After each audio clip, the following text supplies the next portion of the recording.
I appreciate that. Hey, I am Mike Black, Colonel retired United States Air Force. I'm the Vice President for Defense for AFCEA International. And I welcome you to the Marine Corps Theater this morning.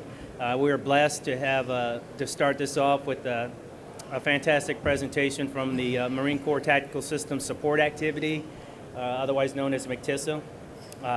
Today, they've got several members of their staff that are going to talk to you about their mission and some other things. So without further ado, I'm just going to turn it over to their commander, their CEO, Colonel Craig Clarkson.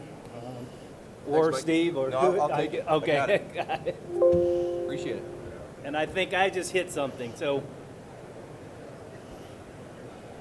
All right, good. Hey, good morning, everybody. Hey, I'm Craig Clarkson. I'm the CEO of MCTSA. Anybody, happy Valentine's Day to everyone. I'm stressed out because I didn't buy anything for my spouse yet. Hopefully, I'm assuming some others in the crowd are the same way.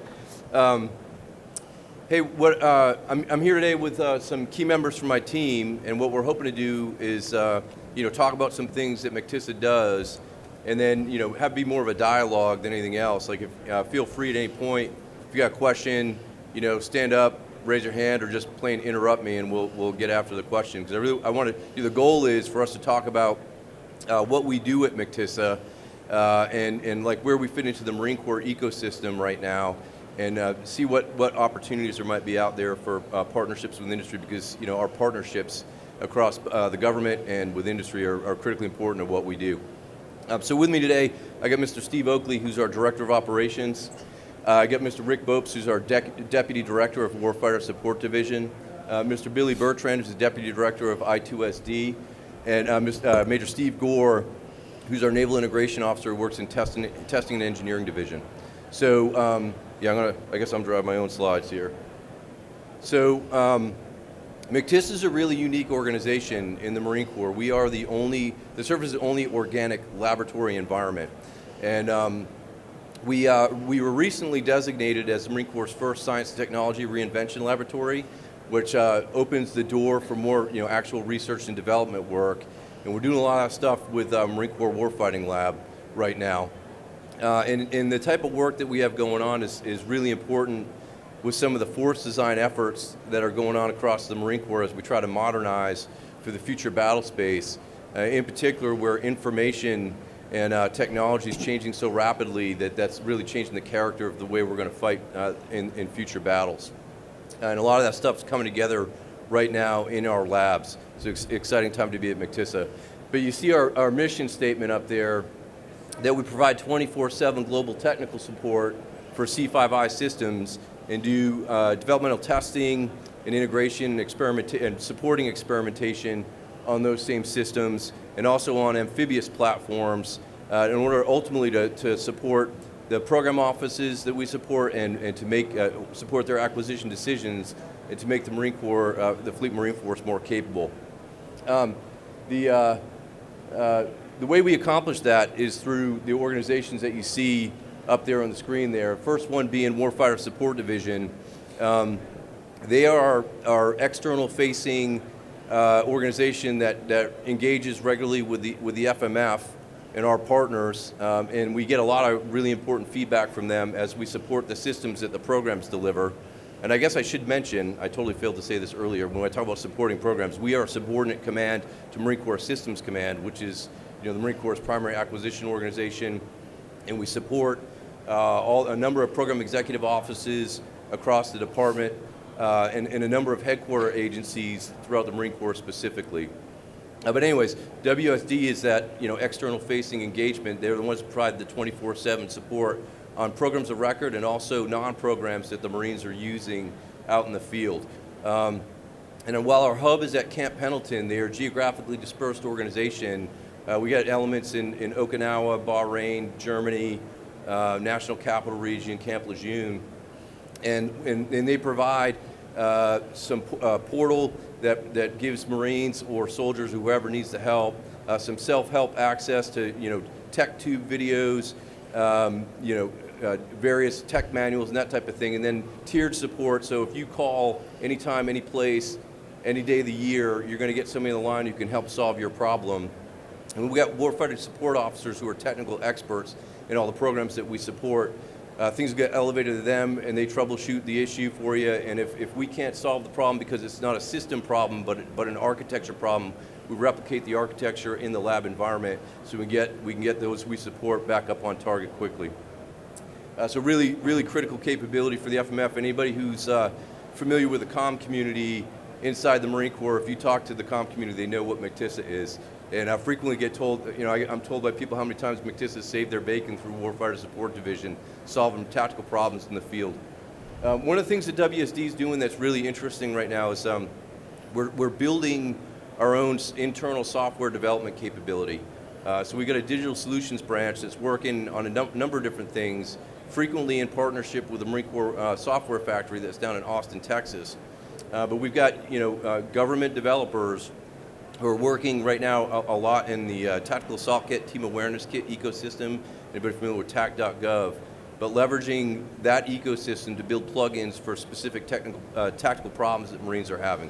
So we're doing that work on, internal to the government-owned work inside MCTISA. And of course, what's really important on that is leveraging some of the industry expertise with our contracted workforce for some of the skill sets that we don't have internal. I'll move on now to Test and Engineering Division. This is the organization that has the preponderance of our workforce, really, with a really diverse set of capabilities. We have the highest concentration of computer scientists and electrical engineers in the Marine Corps, some really highly technical folks, both in uniform and civilian. But they work to support the program offices, doing developmental testing. They also have an internal cyber capability with a team that works as the Marine Corps' Cyber Blue team, making sure that our critical programs are secured and working with all the program offices that deliver those programs. And then we have a number of unique labs that are specifically geared to support some of the services, or well, some of the Joint Forces' larger Combined Joint All-Domain Command and Control efforts, or CJADC2, working a lot with the Joint Staff J6 and all of our mission partners, not just within the DoD, but our allied partners as well, to figure out how we push zeros and ones through various networks and push tracks up and down across the various networks our allies and partners need to work on. Another thing that they do there is we have a really robust naval integration team, because obviously the Marine Corps is part of the Navy, and we make sure that our systems that we have in the MAGTF, which is frequently a number of Army systems or things tied to the Air Force because we fight as a MAGTF, that all those things integrate well with the Navy, specifically on the ships that we deploy on.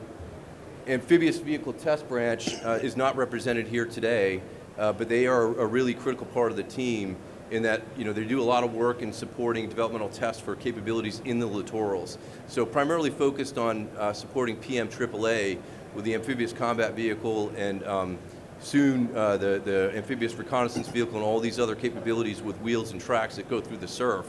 But we are also focused on some unmanned systems and working right now with McWill on some of that for like unmanned surface vessels and some of the those capabilities we're trying to bring to bear inside the Marine Corps.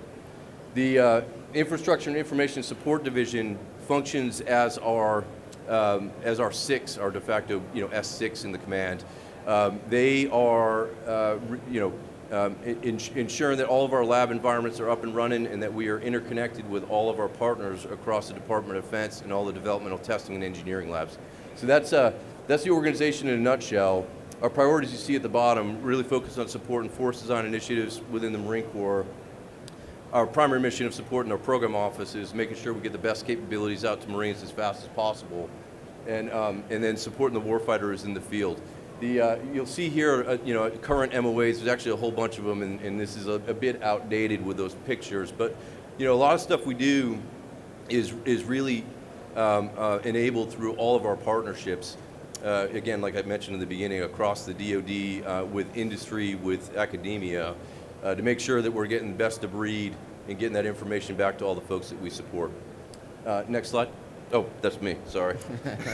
I'm used to somebody doing it for me. I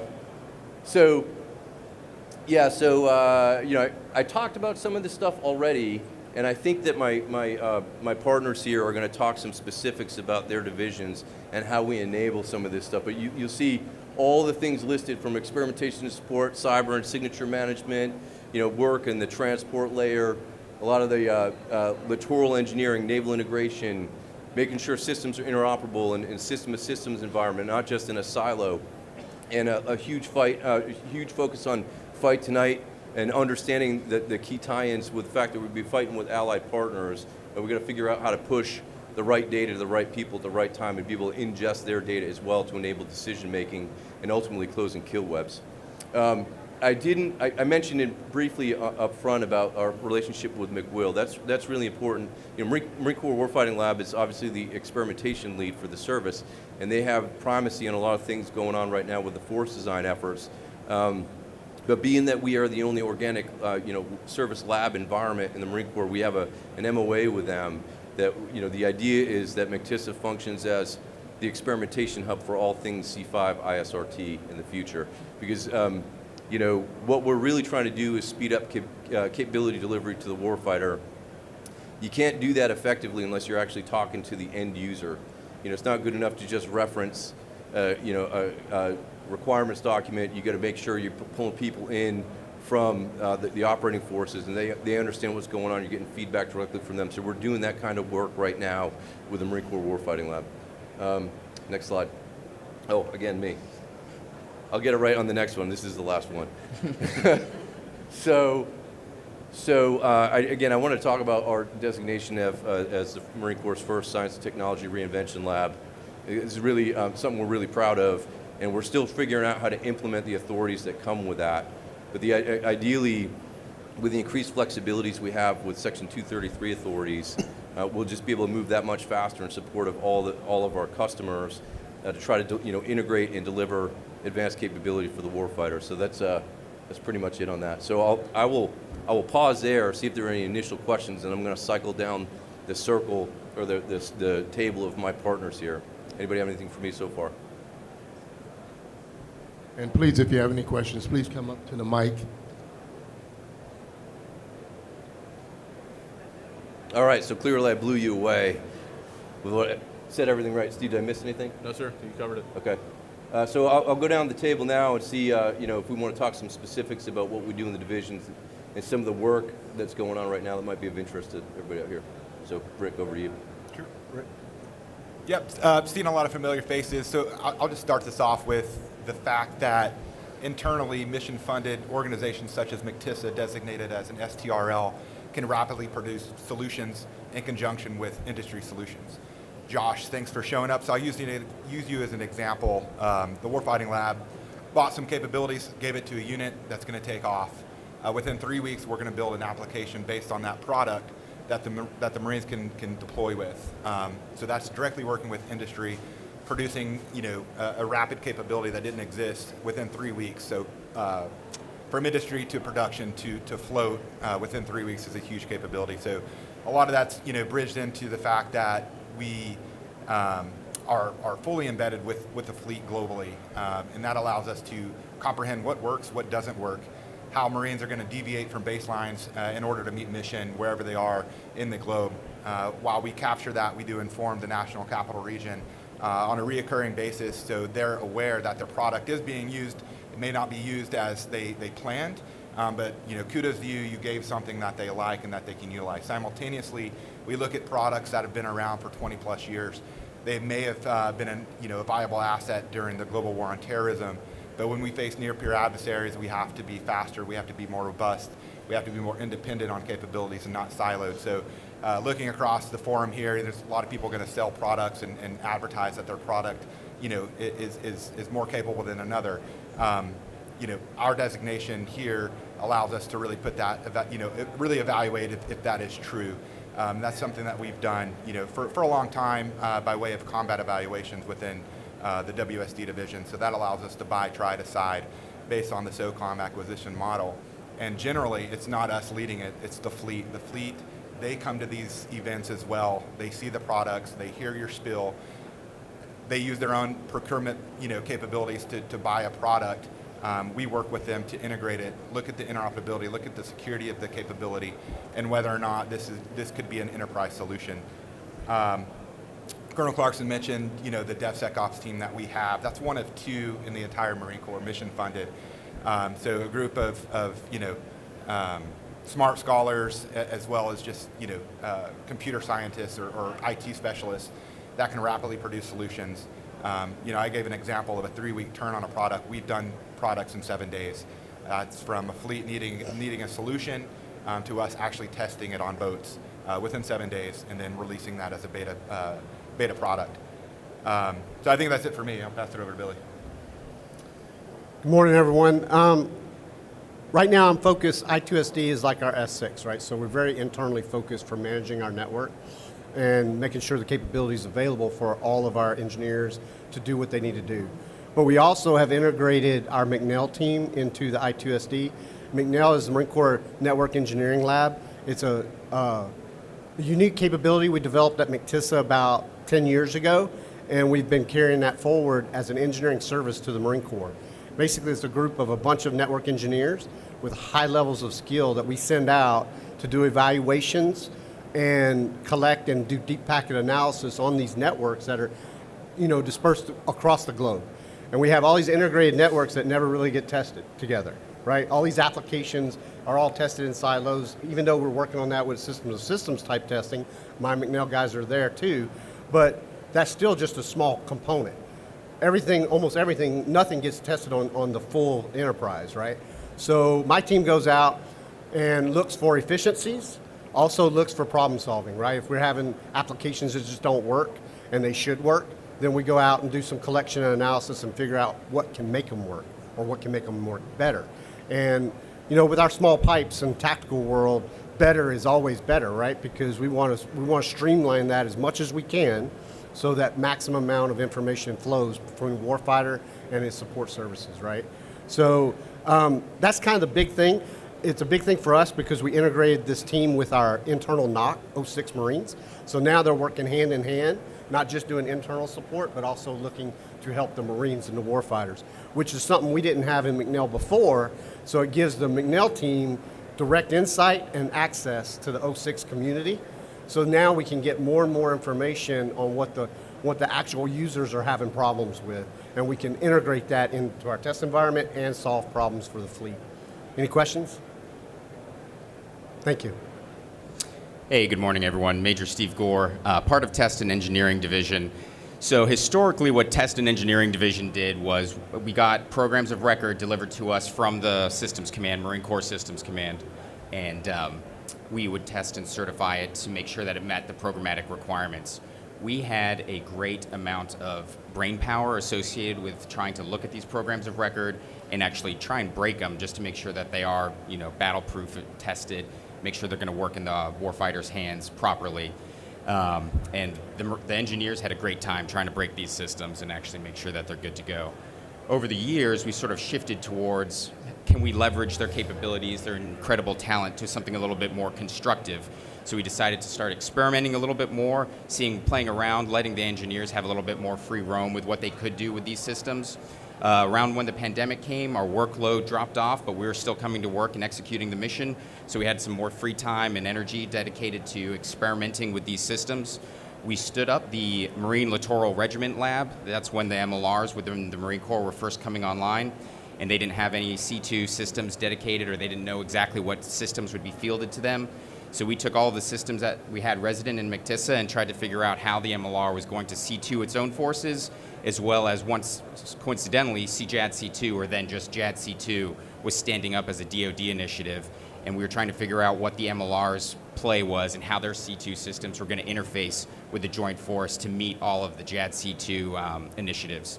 So within my branch, we've got the Naval Systems Integration Team and the CJAD-C2 team, and that's really been their main focuses on experimenting with programs of record as well as emerging technology. And then within other branches within the division, we've got our Tactical Communications branch, which works on all things RF communication-wise. Again, they do test and certification as well as a little bit of experimentation. C5 ISRT testing and certification branch, and the CO alluded to our Cyber Blue team, who's looking at the blue side of our cyber vulnerabilities, doing penetration testing, and making sure that all the cyber capabilities within those systems are up to snuff. Last thing I'll mention, the CEO mentioned that we're being designated as an STRL, or we are designated as an STRL. On the road and pathway to being designated as an STRL, MCTISA was also designated as a special activity, which meant that we had the ability to do cooperative research agreements with industry partners, and that has been a good tool for us over the past couple of years, 2-3 years in which we've had that. We don't necessarily establish CRADAs with everyone, but what it does is it opens the doors to industry. They start letting us play around with their things. We say like, hey, we think there's a great use case scenario for your technology here. We've shown and demonstrated how it fits in and integrates into the systems within the Marine Corps, and to a certain degree the Joint Force and Naval Force. And then if there's a good promise there, then we can enter in a cooperative research agreement and then continue to work in a no-cost contract, no-money contract associated with helping develop industry's technology in a way that will directly help the Marine Corps and the Joint Force. So that's just another capability that MCTISA has to partner with industry. I'll leave it there and open the floor to questions. Yeah, questions, discussions. If there are no questions, what types of things should we have talked about to spawn interest in having question and discussion? Go ahead, sir. Test. Greetings, sir, and distinguished panel. I'm going to ask the questions that everybody here is thinking about. Number one, are you going to get lab coats with the Marine Corps emblem? Are they going to be white, or is it going to be digi pattern? Now that you're a lab. I think if we go that route, totally digi pattern, that'd be cool. Yeah. All right, just want to confirm that. And second, as you know, several of us are waiting to hear, are you ready to break any news on the recompete of the contract that supports a lot of this stuff with NETC recompete? Anything new Yeah, there? It's in the pipeline right now. Yeah, so there's been a couple back and forths. It's in the pipeline. I owe you all an answer on that, a good one. And if you want to hit me up, I will get up with our contracting officer to find out where we're at exactly in the timeline. But we're getting close. All right, roger that, sir. Thanks. All right, thanks.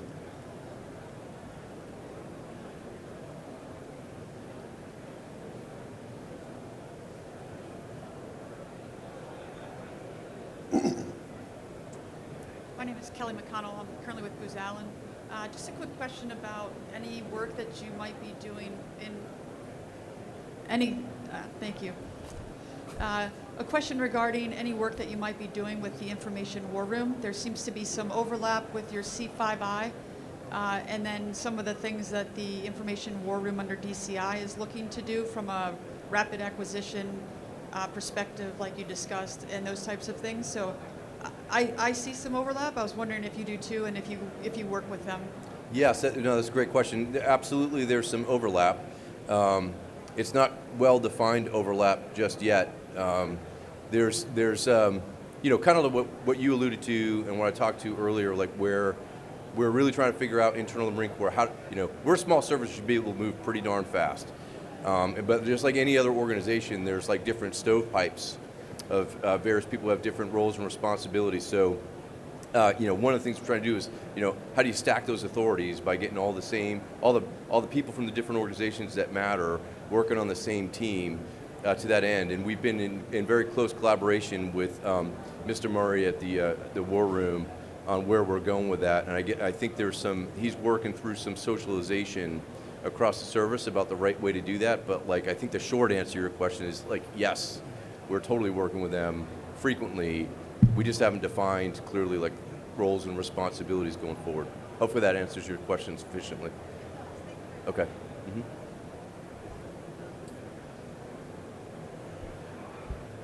Hey, sir. Jay Storms from Acoma. I was recently at a... I missed the beginning. Could you step up to the mic a little bit closer? Just a little bit.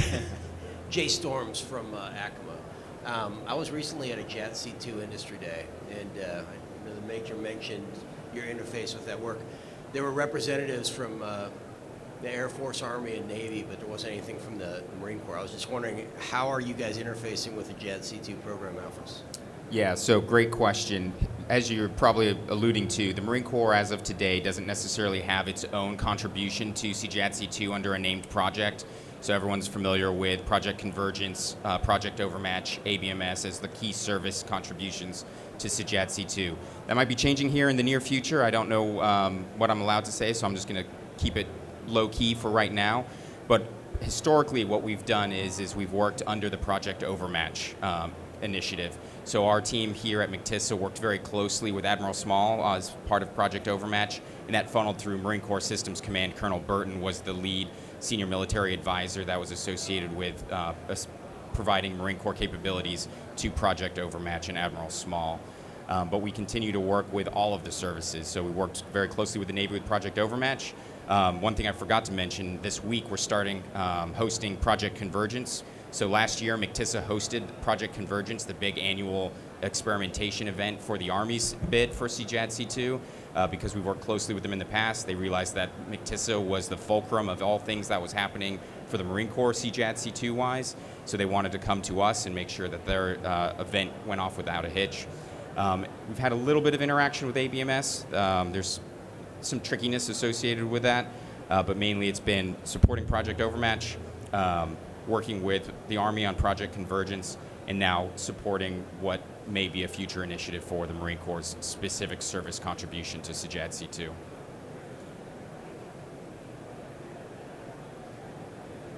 Good morning, gentlemen. Drew P. Clark with Class Government.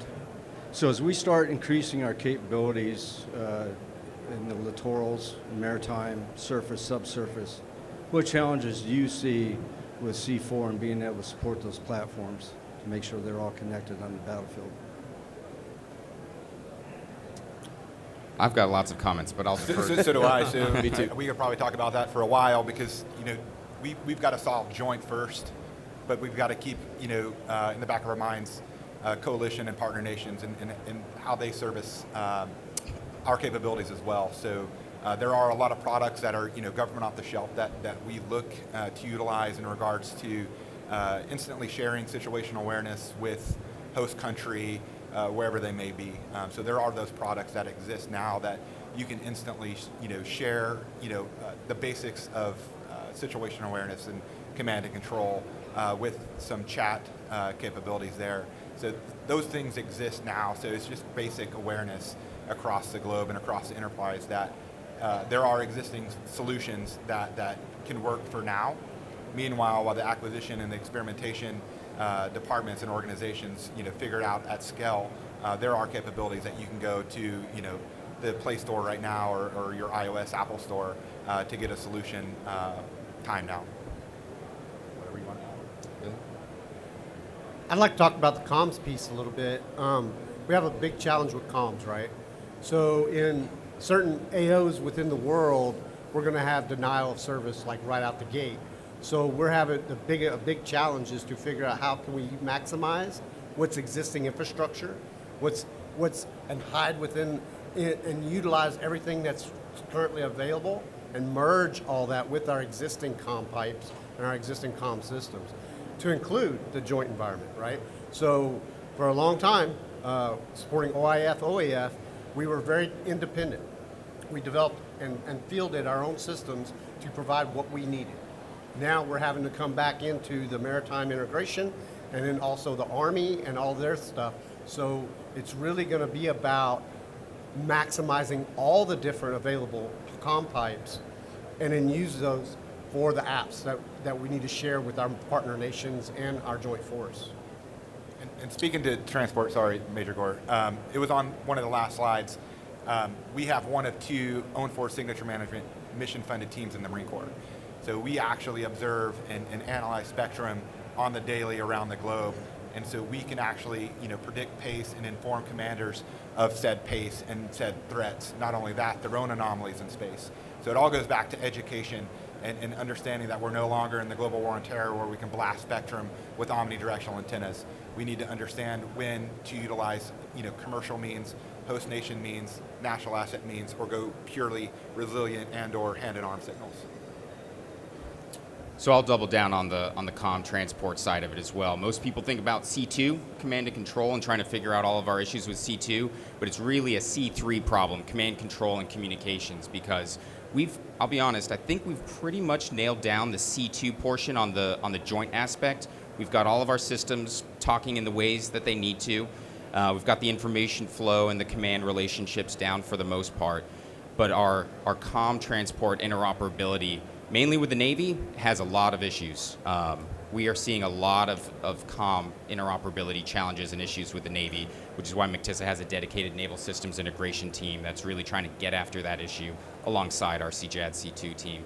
So that's part of it. The C2 systems, like I said, are pretty good. And then, as they alluded to, the coalition side is another incredibly challenging aspect of it. So I don't remember the numbers exactly, so I'll butcher them. Don't quote me on the numbers. But for the Indo-PACOM AOR, with all of the different multinational partners there, if you wanted to set up the proper networking stacks for all of your bilateral bilat agreements and things like that, you'd have to stand up something like 27 or in and around there, multiple network stacks in order to talk to the individual partners according to policy. So that's an incredibly taxing issue on hardware, logistics, and we're talking in an AOR where logistics is going to be incredibly challenging and contested. So one thing that MCTISA is working with is closely allying and working with Joint Staff J6 as they try and work on data centricity and their data-centric solutions. We're leaning in heavily with them to bring that to fruition as quickly as possible. That's a big overhaul of how we think of networks, and it's going to take some time, but we're trying to lean forward and get after that, because if we can collapse even just 5 or 6 networks down into one singular hardware stack, that brings an incredible amount of benefit to the joint and coalition force. I'll leave it there. Now, I'm going to pile on, because, sir, you asked a short question, but it was a good one with a lot of opportunities for comment. I think one of the key takeaways is, like, we're ready to fight tonight. Like, everybody's figured out how to make the things work to get it done. Now we're in the phase of, like, how do you optimize that, and where do you want to go in the future as you modernize? And I think that challenge is more bureaucratic than it is technical. And by bureaucratic I mean a whole lot of people involved in the ecosystem and a whole bunch of different opinions and perspectives, and there's a lot of dependencies. So if you can't align those different opinions and perspectives and find the common ground quickly, it makes it really hard to make the investment decisions, the right ones going forward, and it's easy to get out of sync. But I think that's some of the work that's going on right now. When I mentioned, like, the critical importance of the partnerships is not just doing work together, but sharing information regularly on a regular drumbeat. Back to one of the questions about the war room and what DCI is trying to pull together with all of our partners. But I think I will say this: I am heartened by the level of participation and cooperation that in my entire career in the Marine Corps. At this point, I've never seen this level of everybody getting on the same page to move out quickly, driven, with some of the urgency with everything going on the global stage. So I think if we're not in a perfect spot yet, we're headed to, like, a really good spot. So hopefully that is a thorough answer to your question. Okay, thanks, sir. Good morning, Joshua Mickles, Gyro Robotics. It's great to see you all again. First, I want to start off with a shout out to you and your team and how effortless collaboration has been over the last few months to really provide the warfighter with something that they can use in theater now. My question is, one of the issues that we've been facing is, as we continue to get more contracts with smaller units, as you've mentioned, commercial off-the-shelf purchases from small units using their own procurement funds, securing larger scale funding and identifying and refining the requirements for the warfighter. What is MCTISA's role in defining those requirements as you go through the testing and evaluation of some of these systems as you proof the concept? Thanks. Can I take a crack at that? Yeah, sure. All right, I'll take a crack at that, and then you guys can follow. So we don't make requirements decisions. We inform decision makers. And so our job is to get the data they need to make good decisions in a timely manner. And looking at the problem set from every angle that we can to make good recommendations on how these different systems that we're experimenting with tie together. How does that tie into the larger joint ecosystem as we understand it? What are the real capabilities and limitations that we see with the technology? Time now, stated today, and how soon do we think it'll get to a state where it has more utility? And then keeping an eye towards what we think is coming next, and that's all the work that's happening in the labs, all the work that's happening in collaboration with the Warfighting Lab, all the work that's happening with DCI, and partnerships with the operating units feeds that picture, so that we can help the folks that are refining requirements and making investment decisions, so that hopefully we get moving in a good direction. And again, back to my comment about the bureaucratic challenges and different opinions across different organizations. As the closer we get to stacking authorities, the more persistent communication that we have with everybody, and the more that everybody has a shared site picture, the better decisions we're going to be making, and the faster we're going to make them. Because frequently, a lot of the chaos and confusion isn't that people don't know what they're talking about. It's just that they're talking about a specific small problem set across a larger ecosystem, and you end up seeing people talk past one another. So the more folks are involved early on, from soup to nuts, the better the understanding is across the institution, and the faster we can move on making those decisions. You guys have anything to add? I would say that information making its way to an after action, as simple as that, where it can be pulled by another commander or another unit to see how well that capability may have worked out. And so what we've done is we've built an internal large language model for multiple reasons, tier 1 services, expediting tier 2 services, feed it with the millions of requirements that exist throughout systems of command and PO land systems. But also to, something we were throwing around, last week was the UNS process. So how the fleet can actually push in, and UNS, how do we expedite that? So we're actually looking to train the model to expedite that fashion, really just to create a form that the warfighter has to endorse, right? Instead of creating more work for them to sit down, pen to paper, they can just use the algorithm to develop an UNS and submit it. So hopefully that comes to fruition, and maybe that will expedite it. Marine Corps Centers for Lessons Learned is also interested in a large language model. They host hundreds of thousands of after actions. And so if you had a queryable database where you had your system in there, anyone could be able to quickly put in Jayabot, say in this search engine, and get you all the tangible information that you may need to either procure it yourself, or maybe the McWills or the DCIs will also look at that capability to fill to another operating unit.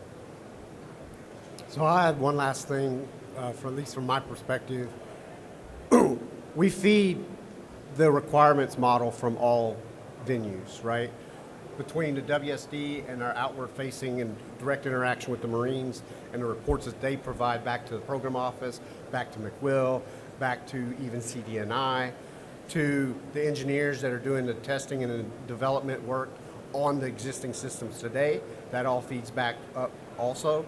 So we're in it almost all the way through. I personally have been part of IPTs with CDNI directly, where we were working on either developing new requirements or assisting in refining requirements. Because one of the things we have at MCTISA that is hard to find anywhere else is a lot of subject matter SMEs, experts. We have SMEs that cover all the major domains within C5I, and a lot of people in the Beltway know that, so they invite us in to help facilitate the requirements modeling that we're doing.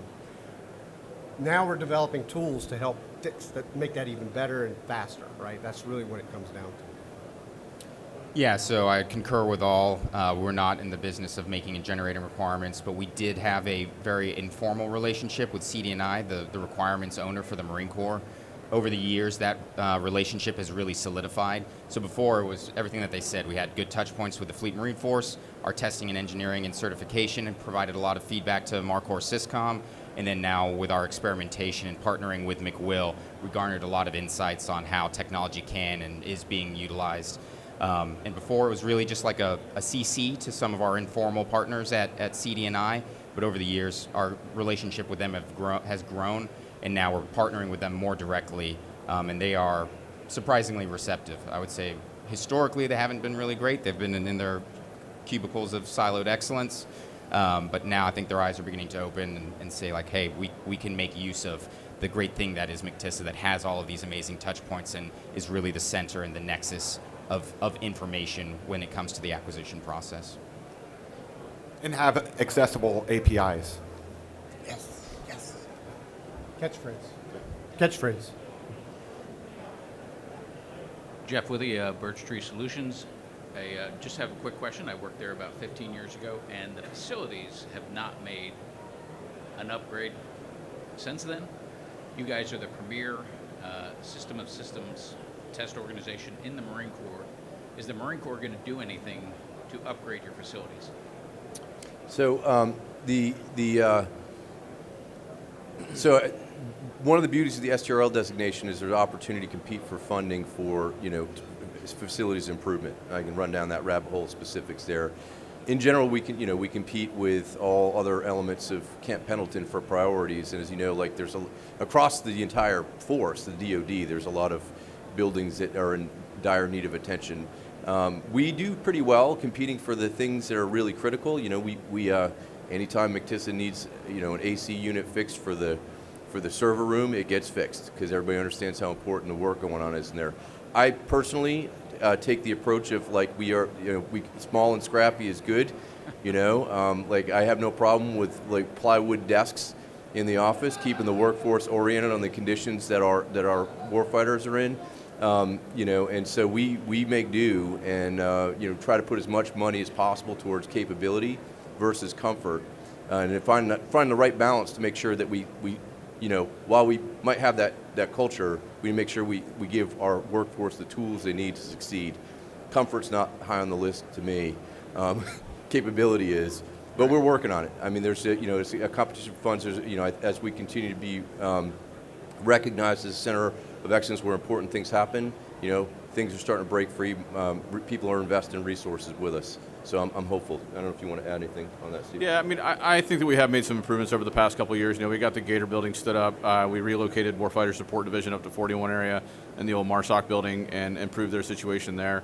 We've got the SCIF stood up. We have some other assets coming in that the base is being pretty responsive for giving us the infrastructure we need. So, it is important, to some degree to consider health and comfort of the workforce when we're trying to compete for talent and whatnot. But I think we provide a lot of opportunity for young engineers to do things they're not going to do anywhere else, and that's what really draws them to McTissa. We've got good engagement with, some of our scholarship programs as well. Where we get them for a couple of years. So, to the CEO's point, we get the infrastructure we need. We're never going to have the nice building. We're the Marine Corps, so. But it's Southern California, so I tell everybody could be a lot worse. It's one of the best places in the entire Marine Corps. I'm not knocking it. Just, we had a couple folks who worked there over when doing the MLR stand-up, and it's like, man, they're doing such great work here. I wish the Marine Corps would just back them up and give them some better facilities to work in, because you just have extremely talented people, and it just seems like it's just a shame that we can't quite get there, right? I mean, you have the people, they have the right mindset. And, the Marine Corps, this first step of acknowledging what you all are doing, it would be nice to see them follow that up with really getting some really good places to work and test. Yeah. So, I agree. I think I will take the hit on that because I take the view of we got what we need, boss. We're going to move out, take care of the Marines and their barracks first, and all the other priorities the Marine Corps has, and then we'll make do and let you know. Generally, when we need something bad, we get it.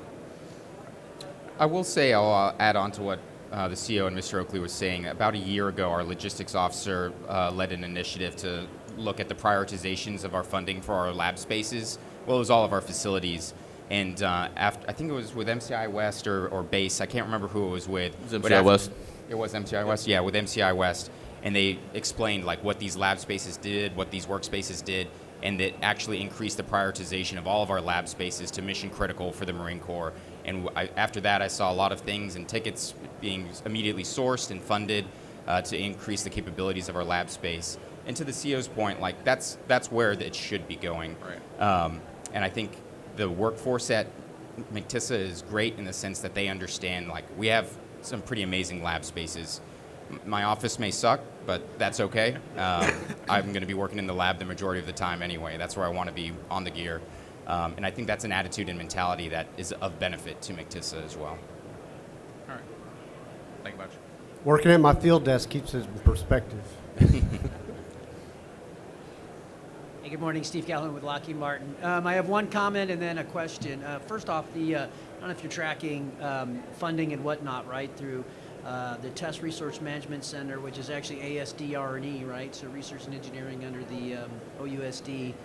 Anyway, so they have a lot of money, and they're going out and trying to improve test and evaluation facilities. So, the Marine Corps has a lot of priorities, all the services Yeah. do now. But anyway, it could be I don't know. No, I maybe- appreciate that. maybe We're you've gone like up this that route. this STRL designation is a learning journey for us. So like, if you know something about it, I appreciate the feedback or info There's on been a that. clear recognition that a lot of our ranges and test facilities, test and evaluation, have been sort of neglected over the years, right? Through the violent extremist organizations, the global war on terrorists, all that sort of stuff. The big ranges with near peer, So there's an effort at a higher level, again on the staff side, not the necessarily service side, to help bring those back to par and maybe build out as well. So just a thought.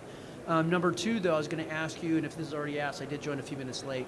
MEGFOS, the Marine EW Ground Family of Systems. Are you guys engaged in driving requirements, supporting requirements, or helping to work that out as an acquisition with the Marine Corps Systems Command? It's having tracked that very closely for the last several years. It's a bit disjointed, to put it kindly, and I know there's a lot of great capability out there that industry is trying to bring forward, and other services have already pioneered into SOSA and CMOS and all that sort of open architecture kind of stuff. So any thoughts on how that is playing out and maybe what your support is? One, again, we don't drive any of the requirements, we inform them.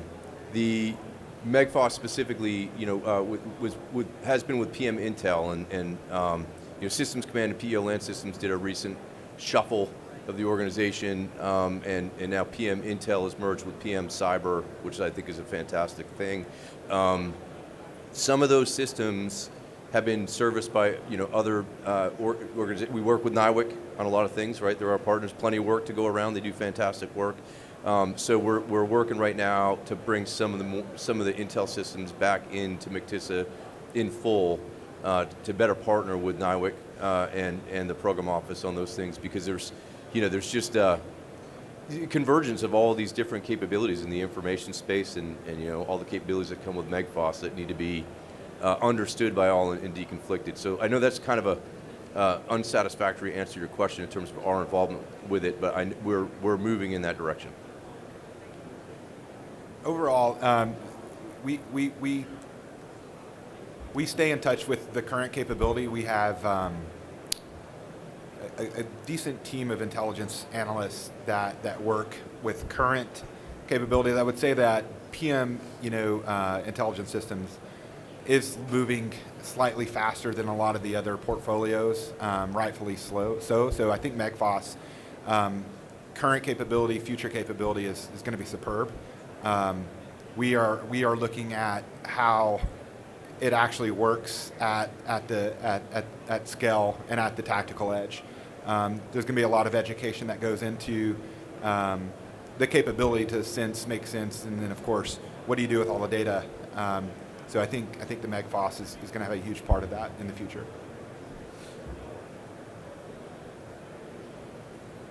Any other questions? Hey, good morning. Bill Helton from Exeger.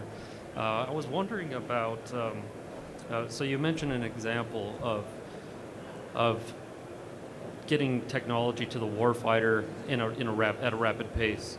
I was wondering, with the focus on supply chain risk management, how do you vet industry software and hardware providers that may be introducing vulnerabilities into your systems? Do you have a method of doing that? You want to take Yeah. So, what's that? Go ahead. I'll start it and I'll pass it along. Generally, it depends on where we're entering the life cycle, and whether or not if the fleet buys something and they're integrating and the commander's taking that risk, we generally understand that what we do in regards to the integration and operability, the risk is owned by that commander. Now, if it's something that we want to look at, it's something that we want to invest our own time, energy, and potentially funding into, we're going to do our own due diligence and see, the supply chain all the way through, and to make sure the components of the capability are legit and aren't going to pose additional risk. We're also going to look at how that interoperates in real time and with real systems, and it may itself not pose a threat, But if you integrate it into an environment because of other known risk, it could open doors for additional risk and vulnerabilities. But as mentioned earlier, McTISA has the Marine Corps Blue Team, so Cyber Blue Team. So I think Major Gore could probably hit on that a little bit in regards to their capability to minimize risk for the enterprise. Did you have anything? Yeah, so we also have embedded within McTISA our own ISSMs, and I am now designated as a SCA, so I do the last reviews process for like an ATO type thing, right? So in that, with McNeil, NOC, ISSEs, ISSOs, ISSMs, we can use the RMF process as it's designed if we want to go down the IETT, IETB, or ATO process and really vet it from a soup to nuts perspective. In addition, we get to bring in the blue team because they are co-located and with us, and we can add another level of evaluation and look at all the risks. Yeah, so we've got exquisite labs and great engineers, so whenever we have any technology that comes to us and we're thinking about, possibly pushing it out to the fleet for more experimentation or even just recommending that fleet units look at this key piece of technology, we do a great job of doing a rigorous test and assessment within our lab spaces before we push out any sort of recommendations, just to make sure that it does the things that it says it's going to do, that it's only going to act in that way, and it won't cause any other additional second and third order effects. And then on top of that, as they've noted, kicking it over to the Cyber Blue team to look for zero-day vulnerabilities, any other type of cyber surface attack vectors. For example, we have a Credo with a company. They've just developed a brand new piece of technology with a very unique interface. We're about to kick that out to a unit down in Indo-PACOM. We've vetted it, we've tested it, and now we are giving it to our Cyber Blue team for them to do a full cyber assessment before we even bring it out to that unit in Indo-PACOM, just to make sure from our point of view that everything is good. But so what Rick was saying, we don't own that risk. It's the commander that we're giving it to that owns that risk, but we want to inform that commander as much as we can. So we've got all of our test and engineering assessment documentation, the cyber assessment, that documentation, all of that will go to that unit commander, and they'll weigh the risk and choose what they want to do, whether they want to employ that, as well as the IA side of it as well. We also develop in a DevSecOps environment that's accredited. So everything that comes through this pipeline is going to be coming out with a level of accreditation and a level of security. So within the pipeline, you've got 4 to 5 scans at our disposal. So as we are doing revisions to code, we're getting real-time, accurate, pen testing capabilities there within the pipeline. So as we produce it and as we distribute it, it does come with a level of accreditation. The last piece I'd add on that is we have a persistent relationship with partners at Mar4 Cyber, and we get threat intel on various things. So like the system is imperfect, as you know, and it's really hard when you start running down the supply chain, like to the root level. It's like really hard to find something that's not maybe in the wrong spot, but we do due diligence to cover as much ground as we can reasonably well. Thank you. Thanks. Any other questions or feedback? I'd love to hear if anybody seriously has comments about is this kind of conversation useful to you? I never know what you might want to hear. One gentleman got up seemingly angrily shaking his head. I don't know if his wife texted mad she didn't have roses yet or something. But if there's any feedback at all, I'd love to have it. Yeah. Hey, good morning, everyone. Andy Roberts with Systematic. Feedback. Thank you very much for the slide that said where you sit in the ecosystem of requirements development from CDD all the way to testing, evaluation, informing requirements, because I think that helps us understand what your specific role is in getting a capability to the hands of the warfighter.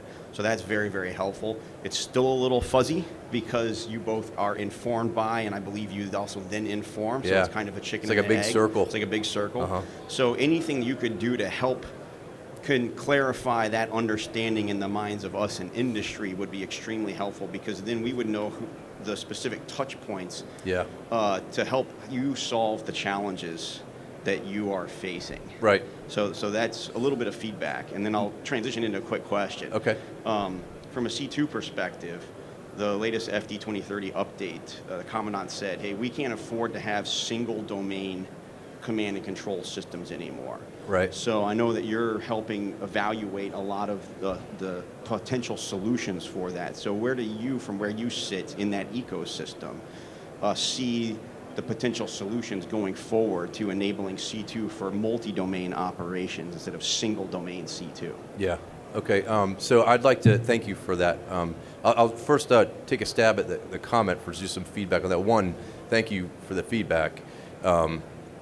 Two, what's interesting is like, it's hard to actually do that well, right? Like I could tell you exactly what by charter, what every organization's role and responsibility is, but like personality of different people at different time plays a big part in that. And frankly, I'm always fascinated that industry can figure out where to like plug in, because inside the system. I'm like, I don't know what's going on today with this stuff. So it's challenging and things are moving really fast. But I will take that feedback and try to like dial that in a little bit next time we do something like this. So thank you. On the all domain command and control piece, the other guys are better to answer this than me. But one of the things we're working on is real hard at Mactissa is taking our existing programs of record that all function well in their own silo, in their own original form factor that met the requirement back in the day for can withstand however many degrees Celsius and go this fast, and ripping the software out, virtualizing it, putting it on a smaller form factor, and then getting all that stuff on a singular box, high compute, high store, that and then integrate all of it together. And then the challenge becomes how do you visualize all that at the same time, right? So we're working through some of that, like the single pane of glass idea is like very challenging. And so that's some of the experimentation and work that's going on that right now. But I'll go over to you guys and see if you want to add to that. Sure, absolutely. We're trying to look at it from an all-domain, multi-domain point of view. A lot of that was work that was focused through the lens of the MLR lab, because the MLR was supposed to be the multi-domain capability for the Marine Corps. So when we look at some of our programs of record that were specifically designed for like one primary domain, and without going into acronym soup a little bit, but like CAC2S, our Common Aviation Command and Control System, again, it was an Air C2 system that was way over-engineered and over-designed, and it's actually a great multi-domain capability. So we looked at it, saw what other additional capabilities we could also eke out of it. So for example, we found out that it's not designed to, but it can do subsurface tracks. So it can operate at C2 in the subsurface domain, and we inform the warfighters, because that's something that the program of record can do that they didn't realize that it can do. So they were operating with an information gap there. And then when we gave it over to the MLR, they were thinking, oh, we're just going to use this for Air C2. But then they realized with all of its amazing capabilities, plus some other things that you can plug into it from other C2 systems that then enable it to do more domains, more warfighting domains, more actual operating domains, informs the warfighter that, hey, this is a great tool, it can be even better, and always just trying to look at it from a multi-domain, all-domain aspect as much as we can. Okay, I think we're about at time, right? Okay. Hey, thank you everybody for your time today. Really appreciate the engagement and the questions, and happy to chat with anybody after if you'd like to. So thank you. Colonel Clarkson, thank you. Thank you and your team for that, and the honesty in your briefs. Also, I'll speak for industry here. We look forward to helping you and your team get after it. All right, thanks.